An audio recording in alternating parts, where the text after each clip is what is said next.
Bayangkanlah sebuah bumi yang tidak pernah mengenal manusia.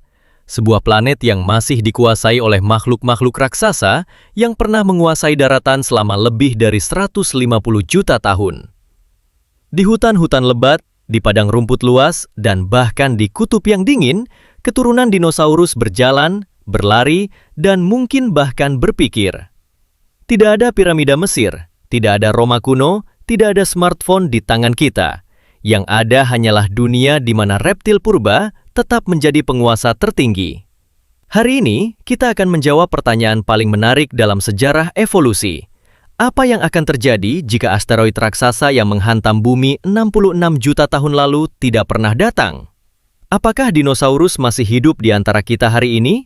Apakah manusia akan pernah lahir? Dan bagaimana wujud peradaban di bumi yang seperti itu?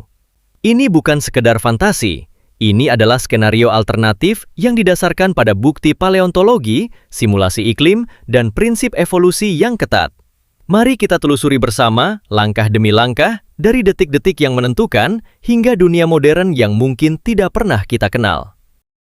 Kita kembali ke akhir periode Kretaseus, 66 juta tahun yang lalu. Bumi saat itu adalah surga bagi dinosaurus. Tyrannosaurus Rex mengintai di hutan-hutan Amerika Utara, Triceratops merumput dalam kawanan besar, dan sauropoda raksasa seperti Argentinosaurus menjulang setinggi gedung 15 lantai. Burung-burung purba sudah terbang, mamalia kecil bersembunyi di bawah semak, dan lautan dipenuhi Mosasaurus serta Plesiosaurus. Lalu, tanpa peringatan, sebuah asteroid berdiameter 10 hingga 15 km melesat dengan kecepatan lebih dari 20 km per detik. Ia menghantam semenanjung Yucatan, Meksiko, di lokasi yang kini kita kenal sebagai Kawah Chicxulub. Energi yang dilepaskan setara dengan 100 teratons TNT, 4,5 miliar kali bom Hiroshima. Gelombang kejut sebesar gempa bumi magnitud 10, tsunami setinggi ratusan meter menyapu pantai-pantai, dan hujan batu meteorit membakar hutan dalam radius ribuan kilometer. Yang lebih mematikan adalah dampak jangka panjangnya. Batuan yang menguap melepaskan ratusan miliar ton sulfur dan debu ke stratosfer. Matahari tertutup selama bertahun-tahun. Suhu global anjlok drastis, disebut musim dingin dampak, hingga fotosintesis berhenti. Tumbuhan mati, rantai makanan runtuh. Hujan asam menyapu daratan dan lautan. Sekitar 75% spesies punah, termasuk semua dinosaurus non-avial, kecuali burung. Hanya mamalia kecil, beberapa reptil, dan amfibi yang selamat dalam jumlah sangat terbatas. Peristiwa ini bukan satu-satunya faktor. Aktivitas gunung berapi Dekan di India juga berkontribusi, namun asteroidlah yang menjadi pendorong utama kepunahan massal. Tanpa ia, cerita evolusi bumi akan sangat berbeda. Sekarang, mari kita ubah satu variabel saja. Asteroid itu melewati bumi atau menghantam lautan dalam yang lebih jauh sehingga dampaknya jauh lebih ringan. Tidak ada musim dingin global yang berkepanjangan. Tidak ada kegelapan bertahun-tahun. Ekosistem Kretaseus tetap utuh. Dinosaurus yang sudah beradaptasi sempurna dengan iklim hangat dan vegetasi melimpah akan terus berkembang biak. Burung-burung, yang sebenarnya adalah dinosaurus theropoda, tetap ada, tetapi saudara-saudara darat mereka yang lebih besar juga selamat. Mamalia kecil tetap kecil, karena predator raksasa masih menguasai niche ekologi. Para paleontolog seperti Stephen Broussard dari University of Edinburgh menegaskan, dinosaurus saat itu masih beragam dan kuat. Tidak ada tanda-tanda kepunahan massal sebelum asteroid. Mereka mendominasi darat, laut, dan udara. Tanpa bencana itu, dominasi mereka kemungkinan besar berlanjut. Dalam 10 juta tahun pertama setelah tidak terjadi bencana, dunia tetap mirip Kretaseus akhir. Namun perubahan iklim alami tetap berlangsung. Benua-benua bergeser, lautan melebar, dan suhu perlahan berfluktuasi. Dinosaurus berevolusi cepat, seperti yang selalu mereka lakukan selama 150 juta tahun sebelumnya. Sauropoda raksasa mungkin menyusut ukurannya seiring penurunan oksigen atau perubahan vegetasi, tetapi tetap menjadi herbivora dominan di savana baru. Theropoda seperti keturunan Tyrannosaurus berevolusi menjadi predator yang lebih lincah atau lebih besar lagi, mungkin dengan bulu yang lebih tebal untuk menghadapi musim dingin regional. Hadrosaur dan Ceratopsia berkembang menjadi spesies yang lebih beragam, dengan tanduk dan paruh yang semakin kompleks untuk memakan tumbuhan baru. Di lautan, Mosasaurus dan Plesiosaurus terus menguasai rantai makanan, sementara di udara, pterosaur mungkin bertahan lebih lama sebelum akhirnya bersaing dengan burung. Sekitar 50 juta tahun lalu, ketika iklim mendingin dan padang rumput menyebar, dinosaurus beradaptasi.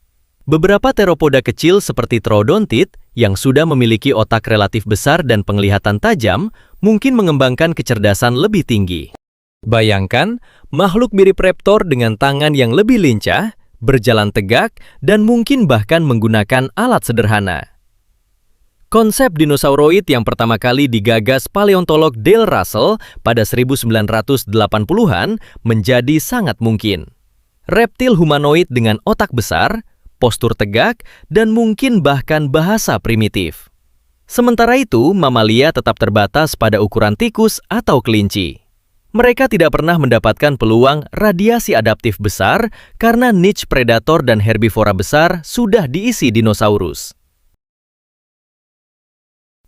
Kemudian datang zaman es Pleistosen, sekitar 2,5 juta tahun lalu.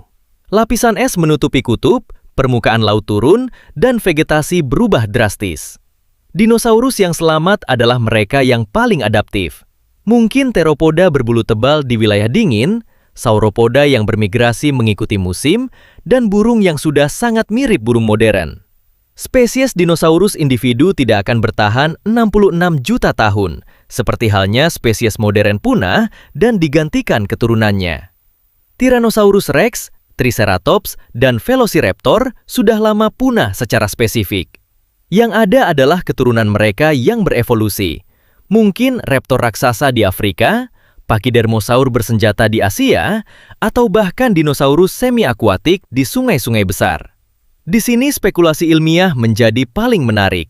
Beberapa ahli, termasuk Simon Conway Morris, berpendapat bahwa kecerdasan mungkin muncul pada dinosaurus. Troodon atau kerabatnya bisa berevolusi menjadi spesies sapien, makhluk yang membangun sarang kompleks, menggunakan api, dan membentuk masyarakat. Apakah mereka akan menciptakan peradaban? Mungkin kota-kota dari sarang tanah liat atau struktur kayu, teknologi berbasis batu dan tulang, atau bahkan pertanian primitif. Manusia? Kemungkinan besar tidak pernah ada.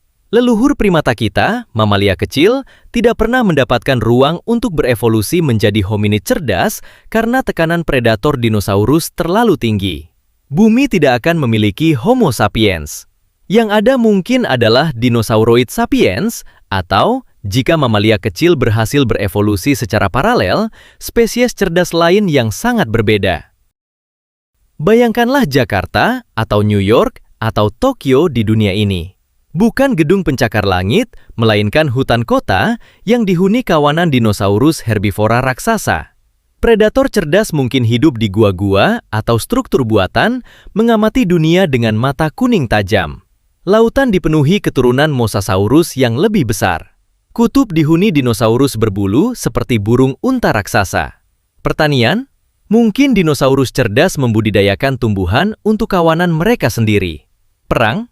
Jika kecerdasan muncul, mungkin ada konflik antar suku dinosauroid. Namun, evolusi penuh ketidakpastian. Mungkin dinosaurus tetap sebagai hewan liar dan tidak ada peradaban sama sekali, hanya kerajaan alam yang liar dan indah. Atau, seperti yang digambarkan Dougal Dixon dalam buku klasik The New Dinosaurs, dunia dipenuhi spesies aneh. Dinosaurus terbang raksasa, karnivora berkaki panjang, dan herbivora yang mirip gajah berlapis baja. Apa yang pasti, bumi akan jauh lebih berwarna, lebih berisik, dan jauh lebih berbahaya bagi makhluk kecil. Tidak ada mobil, tidak ada penerbangan komersial, tidak ada internet, karena tidak ada manusia yang menciptakannya. Jadi, apa pelajaran dari skenario ini? Evolusi bukanlah jalan lurus menuju manusia. Ia adalah rantai kebetulan yang rapuh. Asteroid Chicxulub adalah salah satu kebetulan paling menentukan dalam sejarah bumi. Tanpanya, dinosaurus mungkin masih menjadi bintang utama planet ini, dan kita, manusia, hanya akan menjadi catatan kaki kecil dalam buku sejarah alternatif.